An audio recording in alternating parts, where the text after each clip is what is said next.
Hey, this is Exy, and I'm just doing this video as a response to a Mackquigley video. And first off, I'm saying I see that you're trying to disprove evolution abiogenesis. Good on you, go for it. That's how science moves forward. People trying to disprove it. One problem you have at the moment, though, is that the ideas you're attacking and the aspects you're looking at aren't necessarily what people who ascribe to evolution and abiogenesis believe in. So if you understand the facts they do believe in and then attack those, then you're going to get it's going to look a lot better. And if you prove wrong what they believe to be right, then you've got somewhere to go. Some areas you're missing at the moment, what you've got is your abiogenesis, spontaneous generation as you call it. But the idea you're attacking at the moment, where your disproof is that maggots don't spontaneously form in meat, most people who subscribe to abiogenesis wouldn't believe that would happen either way. You've made some statements about RNA and DNA, saying that DNA is essential for life, and there are a bunch of viruses that can exist with RNA that use DNA at all, and a few bacteria that rely on RNA. And also you're saying that they're incompatible, that it's two different languages. There is a base difference. Thymine in DNA being replaced with uracil. They both bond with adenine, and they are both completely interchangeable. The only difference between thymine and uracil is that thymine has an extra methyl group added on, but the methyl group isn't involved in the bonding with adenine at all, and uracil is quite capable of stepping in and doing the same job. So they speak the same language, they're entirely compatible. Uracil could do it at a pinch instead of thymine. Thymine is a bit more stable, but uracil could do the job. For your origin of the cell, you've started off with a modern cell, and then you've tried to work out what it needed in order to get that far. In abiogenesis, there's a really good video by Potholer54 you may have seen. I'll link you to it regardless. Basically what you're starting off with is a few of the original bases: adenine, guanine, cytosine and thymine, or uracil, and the formation of those in a natural environment, if they can be formed naturally in pre-life conditions on Earth, then you've got a potential to say that these could go on to react to form chains. The chains could exist inside lipid layers, and it's not life, it's just reproducing chemicals, and life kind of comes on later, but there's all this reproduction going on and things being selected. If something can reproduce quicker than other groups of chemicals, then the ones that reproduce fastest are going to take over more. I really recommend this video. It's a good basis on what abiogenesis believes. There are a couple of different models of abiogenesis.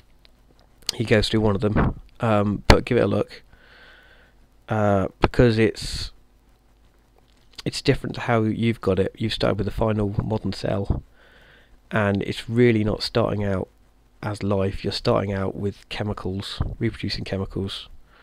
They're just reacting, laws of thermodynamics, chemical laws, for them to react, to reproduce. That's all it is. Reproduction is a bad word. They're replicating. That's worth a go. Also, you've got for your codons, when you've got your three groups, your groups of three bases to be made into a codon, you've got 64 different possibilities there, but there are lots of different combinations that will produce the same codon. So arginine, for example, there are 6 different combinations of 3 letters that will be encoded with arginine. There are only actually, we've got 22 different coding proteins, so there's a lot less possibility. You're going from 64 down to 22. It's still a lot, but you're starting off with a load of chemicals floating around together. Some are making some combinations, some are making others. What works is just what works. It's not saying it's designed to make a cell straight away. It's just reproducing, and the complexity is coming in later. Getting up to a modern cell is a process that would have taken millions and millions of years, if not a billion. But for it to happen spontaneously, like you're suggesting, it's no one's arguing that. Also, there are a lot of things around now that couldn't be, that the majority are saying isn't alive. Viruses, for example, the majority of scientists are agreed that viruses aren't alive. They don't grow, they're not capable of homeostasis. That's keeping their internal environment the same. They can't metabolize by themselves. There's a lot of things they can't do that would make them alive. They're more like self-replicating organic machines. So I'm not saying a virus would have been the first life, but there are self-replicating things that aren't alive that are formed naturally. Mycoplasm also is kind of a bacteria, a kind of a step on from a virus. It doesn't have a cell wall though, so that, I mean, there are these single-celled creatures going around that are missing parts that we would consider vital and still getting by. So not everything's important. Also, one of the things you bring up is Lamarckism, and this is something that's been kind of disproved a long time ago. Basically, Lamarckism says, I'm sure you know, but for anyone else, Lamarckism saying that any traits you pick up during your life will be passed on to any offspring. So if during the course of your life you learn how to kick a ball 100 yards, your offspring might have that ability. Or if you lose a hand in an accident, your offspring wouldn't have a hand, is kind of the basis of Lamarckism.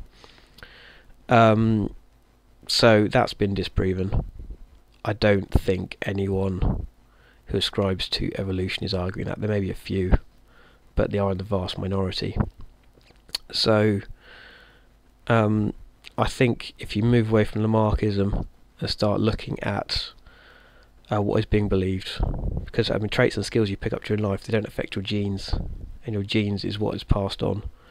So I think if you look at that, you're going to have a better chance of proving the evolutionists, if you like, wrong.